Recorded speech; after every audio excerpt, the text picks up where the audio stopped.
Hókus pókus, góðærið var okkur öllum til góða. Haldi áfram að kaupa, haldi áfram að vera þæg og þegja. Það er gott fyrir hagkerfið að vera gráðugur.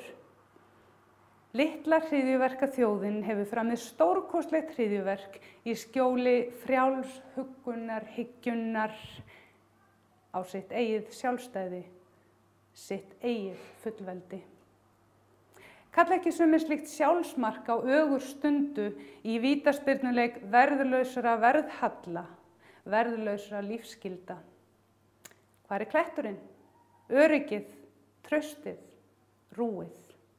Nú erum við stimpluð sem sígaunar, úrhrögg með innistæðulaus kreditkort, rúin æru, rúin eins og stríðsmellur sem horfa á eftir góðæris hárinu í niðurföllin.